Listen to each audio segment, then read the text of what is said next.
Isso, Lucas. A gente acabou de ter acesso a essas imagens com exclusividade e agora a gente traz o nome dos dois jogadores envolvidos nessa confusão.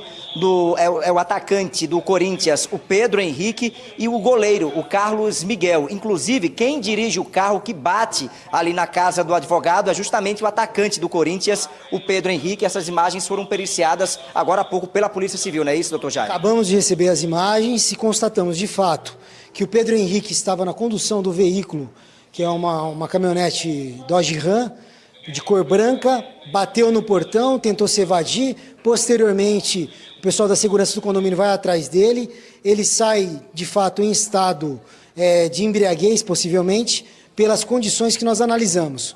Posteriormente, o ex-goleiro do Corinthians, Carlos Miguel, acaba chegando para tentar intermediar ali a situação, e dentro disso tudo chega o advogado, que é o doutor Maurício, parece que é o advogado do Pedro Henrique, para tentar intermediar junto à vítima do crime de dano aí que sofreu no portão e ameaça, enfim. Agora, os crimes nós estamos investigando. Doutor Jaime, a primeira batida, inclusive, do veículo conduzido pelo atacante do Corinthians, o Pedro Henrique, é na cancela do condomínio, e aí ele vem de marcha ré e bate na porta, no portão ali da casa desse advogado. Ele tenta ir embora pela outra rua, fazendo uma interligação ali entre dois condomínios, mas ele é seguido pelas viaturas que fazem ali a segurança do condomínio, é isso, né? Exatamente o que nós vimos. E, primeiramente, ele bate na cancela do condomínio e, posteriormente, ele tenta se evadir nesse sentido.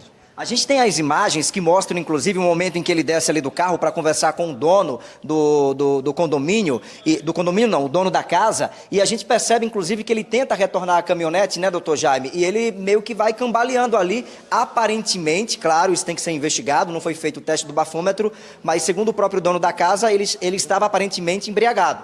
Aparentemente embriagado pelo estado que a gente vê das imagens. E aí, o que é que acontece daqui para frente dentro da investigação, doutor? Investigação, agora nós vamos solicitar perícia para o local, como já foi solicitado, e uma perícia técnica indireta para ver se o estado de embriaguez dele. Ouvi-los para ver o que eles têm a relatar sobre isso. O advogado que chega ali para intermediar toda essa confusão, porque depois o Carlos Miguel chega também, né, e gera toda aquela confusão, ele começa a conversar com o dono da casa e é nesse momento em que o Pedro Henrique ele sai em um outro carro.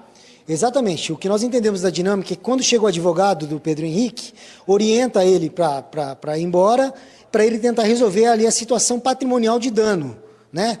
E nesse momento o Pedro Henrique sai, entra em um carro, o Carlos Miguel também sai e vai para outro carro e todo mundo sai do local. E ficam os dois advogados. E aí essa ocorrência que vem para a delegacia, dos dois advogados ali se compondo e não se entendendo, e há ali um desentendimento entre eles que foi apresentado na delegacia de polícia. Nós, apurando os fatos, conseguimos identificar que esse desentendimento entre os advogados, vítima da batida, e o outro advogado do Pedro Henrique, foi em virtude exatamente desse acontecimento, desse fatídico acontecimento aí do jogador do Corinthians. O dono da casa disse, inclusive em depoimento aqui na delegacia, Lucas, que os jogadores do Corinthians teriam ameaçado, inclusive, ele, não é isso? Isso está sendo investigado agora. A investigação está sob esse foco. Pelas imagens a gente não consegue constatar a priori essa situação, mas que certamente a gente vai conseguir levantar aí agora com os testemunhas. A polícia vai fazer toda essa investigação agora em cima desse caso, inclusive o doutor Jaime está na escuta, Lucas, se você tiver alguma pergunta. Confirmada agora a informação, os jogadores envolvidos nessa confusão. O Pedro Henrique, que é um atacante, ele não é titular do Corinthians, vem entrando, parece que entrou na partida anterior ao Palmeiras. E o Carlos Miguel, goleiro que está afastado, parece que está indo para a Inglaterra, o Carlos Miguel, mas os dois, nesse momento, atletas do Corinthians. O Pedro Henrique estaria ao volante do carro, que num primeiro momento está vindo de ré. Primeiro bate na cancela, depois vem de ré e bate na porta de um advogado, um morador ali, ele bate no portão de ré e vai embora. Errou uma manobra, bateu, poderia parar ali. Está confirmado, ou pelo menos há indicativos e informações testemunhais, doutor, se Pedro Henrique estava dirigindo embriagado ou se aparentava, porque a gente sabe que ele não fez o exame ali naquele momento, mas tem indicativos testemunhais que ele pudesse estar embriagado na condução desse veículo, doutor? Como sempre, excelente pergunta, Lucas. Não há nenhum depoimento testemunhal, somente a vítima relata que ele estava embriagado E pelas imagens que nós analisamos, nós acreditamos que ele está com sinais de embriaguez, cambaleando a hora que sai do veículo e outros sinais, como entrar dentro na traseira do veículo, também depois na demora de sair do veículo, enfim. Todos sinais que o relatório de investigação vai trazer para nós como sendo uma prova indireta aí de possível embriaguez. A imagem já vai preparar o momento que ele desembarca do carro, que ele de fato está cambaleando. A gente vai separar essa imagem bonitinho para mostrar aqui no Brasil Urgente. Doutor, então a gente já tem na cena o Pedro Henrique, o atacante do Corinthians, e a gente já tem na cena o Carlos Miguel, goleiro do Corinthians. Surge a informação que pelo menos mais um ou dois jogadores poderiam fazer parte dessa confusão. Isso já está confirmado? Isso ainda está sendo avaliado? É possível afirmar nesse momento que outros jogadores do Corinthians também participaram dessa confusão? Não posso afirmar, Lucas. Pelas imagens que nós analisamos, eu não consegui constatar outros jogadores.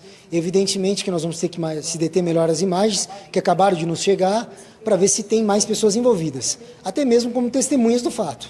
Delegado Jaime Pimentel, delegado... Posso afirmar só que Carlos Henrique... Pode falar, doutor. Posso afirmar que Carlos Miguel e o Pedro Henrique fizeram parte do contexto.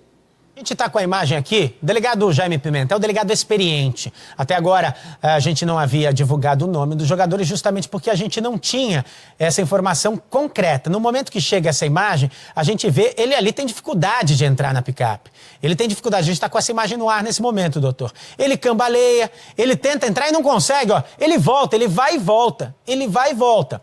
É preciso, é claro, os policiais lá do delegado Jaime Pimentel estão atuando, estão trabalhando em cima desse caso, buscando a informação testemunhal. Já tem a vítima afirmando que ele estava aparentemente ou claramente embriagado. Tem outras pessoas que estão ali ao redor, devem ser ouvidas também posteriormente. Mesmo sem o exame clínico, doutor, é possível comprovar caso... Olha lá, ele está cambaleando.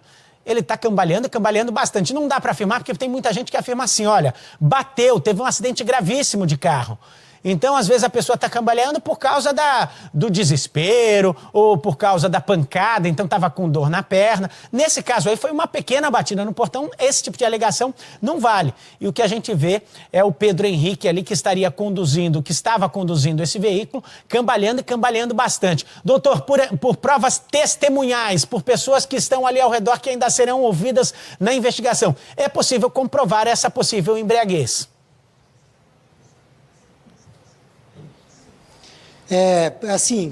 Lucas, a prova da embriaguez é uma prova técnica, pericial, por meio de exames técnicos, inclusive de utilização de instrumentos como bafômetros. Mas nós podemos utilizar também de provas indiretas. Nesse caso, nós vamos tentar fazer essas provas indiretas. Evidentemente que isso vai ficar para a questão da promotoria, saber se essas provas indiretas de embriaguez vão ou não levá-lo a uma acusação de embriaguez na direção do veículo automotor. Mas, ao meu sentir, como delegado de polícia, está claro e tem que servir de exemplo. Bebeu, não dirija. Aqui nós não estamos questionando a questão do jogador estar indo participar de um evento ou não, de beber ou não. A questão nossa é não entrar nessa polêmica. A questão nossa simplesmente é parar com essa situação de beber e dirigir embriagado, poxa. Porque isso aí pode gerar inúmeros problemas. Tivemos um problema gravíssimo aqui em Arujá, de um jogador que foi atropelado, ficou em estado de coma vários dias, nós tivemos que indiciar a pessoa por dolo direto. Tá certo, Lucas? Tivemos inúmeros casos também em São Paulo. Então esse é o grande ponto que eu venho destacando. Tá certo? Lucas, me permita fazer uma colocação aqui. O que chama a atenção, doutor, também dentro dessa investigação... Lucas, é porque o que chama a atenção também nessas imagens é que rapidamente surge ali um advogado de defesa para fazer a intermediação com o dono da casa, que também é advogado, e a gente percebe em uma outra imagem que o Pedro Henrique, que conduzia esse carro, ele deixa o local em um outro carro, doutor. O senhor acredita que isso possa ter sido, inclusive, uma artimanha ali da defesa para livrar o Pedro Henrique do bafômetro? Nós não podemos afirmar dessa forma, porque eu seria leviano de estar querendo imputar uma questão antiética a um profissional da advocacia. Então eu não vou fazer esse tipo de afirmação. Eu creio mais no sentido de que o advogado orientou o cenário para que o Pedro Henrique saísse do local, para justamente fazer a composição do dano. Eu não vou ser leviano aqui de imputar nada a ninguém. Então, assim, eu tenho que ser muito taxativo no seguinte sentido. O advogado do Pedro Henrique atuou como advogado, tentou fazer a composição com a vítima do dano. Nesse contexto, deve ter orientado o seu cliente a tomar as cautelas para ir embora. Se ele estava ou não embriagado, vai nos competir agora a provar isso. Eu não posso jogar essa culpa para o advogado e não vou fazer isso. Quando a polícia militar chegou, o Pedro Henrique já não estava mais no local. Não estava mais no local.